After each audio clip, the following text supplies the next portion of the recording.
السلام علیکم جی، کیا حال چال ہے؟ امید ہے میری تمام بہنیں ٹھیک ہوں گی۔ آج میں جو ناول اپلوڈ کرنے جا رہی ہوں اس کا نام ہے آرزو کا شہر۔ زیبا پر ڈائٹنگ کا بھوت سوار ہوا تو سمجھو دیگر اہل خانہ کی تو بس شامت ہی آ گئی۔ بھیا، بھابھی، ابا، میاں، امی اور بھتیجوں سمیت کوئی بھی تو نہ بچ سکا تھا۔ اس کی نکتہ چینیوں کے تاب سے یوں تو اہل خانہ اس کی متنوع مزاجی کے کسی حد تک عادی تھے، مگر اب جو اسے یہ نیا شوق چرایا تو جانو سب کی جان ہی عذاب میں آ گئی۔ نکتہ چینیوں نصیحتوں کے ساتھ معلومات میں اضافہ کیا جاتا، ابا کی وقت بے وقت کی چائے، بھیا کی خوشگوار کی، اماں جی کا شکر کا غیر مناسب استعمال اور بھتیجوں کی آئس کریم، سب کچھ ہی تو لپیٹ میں تھا اس کی نصیحتوں کے۔ خصوصاً بھابھی کا غیر متناسب سراپا، وہ ان دنوں تخلیق کے مراحل سے گزر رہی تھیں۔ اماں جی کے مختلف میوہ جات کو دھوپ لگانے سے لے کر کوٹنے تک کے مراحل اس کی سخت ترین تنقید کی زد میں رہے تھے۔ اصل گھی کے بخار سے تربتر چھوٹی بھابھی کے حلق میں اٹک گئی، اور جس شے پر اتنی ڈھیر ساری دفعات لگ چکی ہوں اس حلق سے اتارنا آسان کام ہے بھلا؟ یوں تو نہیں تھا کہ وہ کوئی حد سے زیادہ غیر متناسب سراپا رکھتی تھی، البتہ شریریں یا نازک اندام جسم کی مالک ہرگز نہ کہلائی جا سکتی تھی، اور یہ ادراک بھی اسے حال ہی میں نصیب ہو سکا تھا، ورنہ وہ تو خاصی رغبت سے ڈائٹنگ میز پر موجود اشیاء سے انصاف کرنے والی ہستی تھی۔ مگر اس کا کیا کیا جائے، اوپر والے نے اسے خاصی متنوع مزاج طبیعت سے سرفراز فرمایا تھا۔ متنوع مزاجی اور پھر انتہا پسندی، یعنی کہ کریلا اور نیم چڑھا۔ اس سے قبل اسے مختلف قسم کے شوق چرائے اور پھر پروان چڑھنے سے کچھ ہی دور پرے اس کی ازری اقتحاط کا شکار ہو کر دم توڑ گئے۔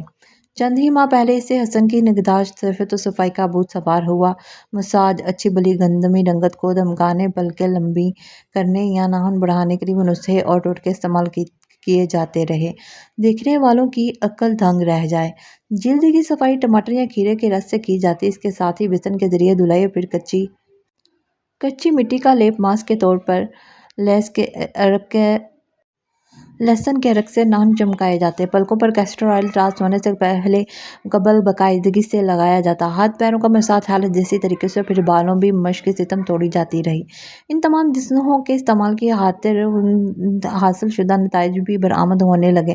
آئینے نے بھرپور تصدیق کی تھی، رنگت لشکاریں مارنے لگی۔ پلکوں کی پیمائش کوئی فیتہ ہوتا تو ضرور اس کے ذریعے یقین کی مٹھ حاصل کرنے کی کوشش کی جاتی۔ لہسن کے عرق صاف ستھرے ناخن لش پش بھی کرتے اور لمبائی بھی مطلوبہ معیار کے مطابق حاصل ہو گئی، مگر ان تمام مشاغل کی نظر وقت کا بڑا حصہ ہونے لگا، اور اس کا سراسر فائدہ یوں بھی ہوا کہ کپڑوں اور برتنوں کی دھال سے نجات کا بہانہ میسر آ گیا۔ یوں بھی وہ استراحت سے از حد شوقین واقع ہوئی تھی، اور اب کالج سے فراغت کے بعد وہ دل بھر کر اس کی شوق کی تسکین کیا کرتی تھی۔ ناشتہ کھانے کی فکر تھی، نہ صفائی دھلائی کی فکر۔ دل آیا تو کسی کو کام کو ہاتھ لگا لیا، ورنہ تو بھابھی اور اماں بھی اعلیٰ درجے کی رفاقت پسند، محنتی اور جفا کش واقع ہوئی تھیں۔ ارے اماں، یہ اتنی ڈھیر ساری مختلف اقسام کی سبزیاں کیوں لیے بیٹھی ہیں؟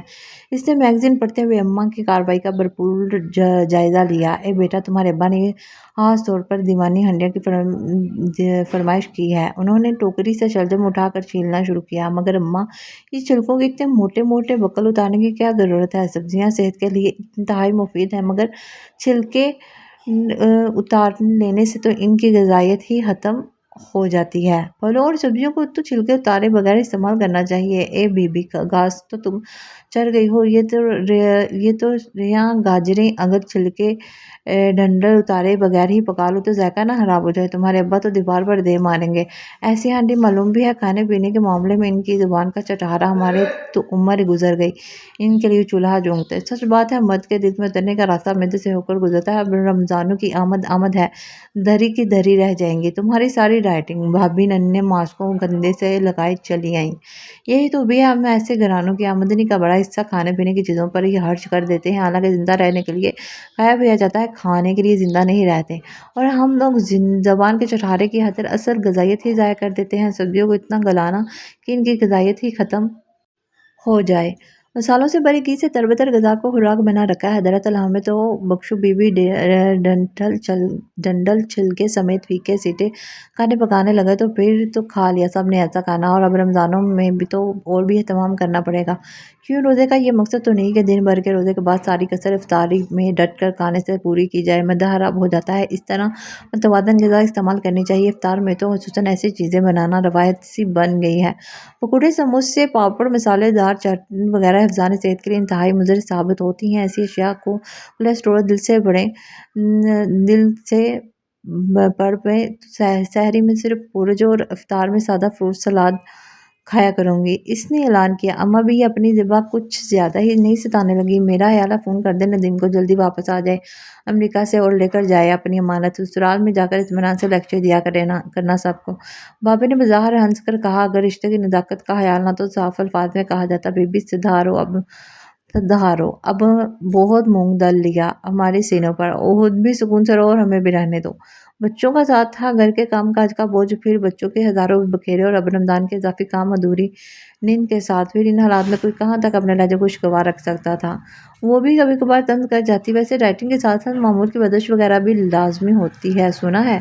ना बाबा ना, अब बस अपने बस की नहीं। सुबह सवेरे उठकर एक्सरसाइज या वॉक करना, और वैसे भी इस इलाके में मैदान में जाकर वॉक करने से कोई पागल ही समझेगा। घर के कामकाज और नमाज से बढ़कर कोई एक्सरसाइज नहीं होती। उन्होंने नमाज को तबकते हुए कलस कर बाहर आम सा लहजा अपनाया था। अगर तुम ये दोनों आदतें इख्तियार कर लो तो फिर सनम और चाको चौबंद रहने के लिए किसी और मेहनत की ज़रूरत नहीं। हाँ, तो अब आ रहे हैं ना रमज़ान के रोज़े, साथ नमाज तो पाबंदी से पढ़ी जाएगी ही। वो काम काज को साफ गोल कर गई। भाभी तलमला कर रह गई। अम्मा भी खामोशी से सब्जियां छिलती रही। अगर वो भाभी की हामी ना थी तो कुछ ऐसा इख्तिलाफ भी ना रखती थी। समझती थी कि इसे पराए घर जाना है, मगर इसका क्या किया जाए। अरसे से बहन को ज़बान दे रखी थी। नदीम मियाँ 3 साल का कॉन्ट्रैक्ट पर अमेरिका गए थे और अब चौथा साल ख़त्म होने को था। इनकी आमद के हनूज़ कोई आसार ना नज़र आते थे। बहन भी बेबसी मुख्तलिफ बहानों से टाल रही थी और दीगर रिश्तेदार अलग से मुहैया कर रहे थे। माँ भी मुतफ़क्किर रहा करती थी, मगर ज़ेबा ने कब ऐसे मामलात को अहमियत देना सीखा था। रमज़ानुल मुबारक का बाबरकत महीना हमेशा की तरह एक रूह परवर फ़िज़ा और यकबस्ता मौसम साथ आया। अब तो मौसम की वजह से रोज़ा ठंडा रहता और दिन गुजरने का पता भी नहीं चलता। इस रोज़ भी भाभी इफ्तार के बर्तन समेटकर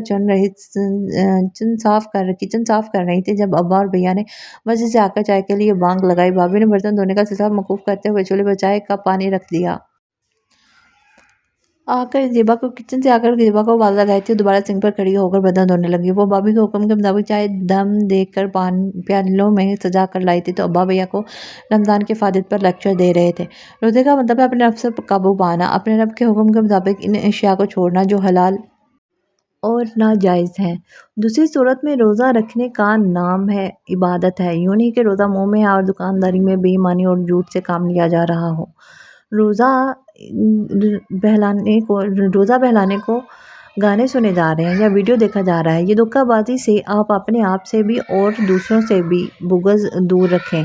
बाज़ लोग रोज़े के मफ़हूम तक से नाआशना होते हैं, मगर ईद भरपूर एहतमाम के साथ करते हैं।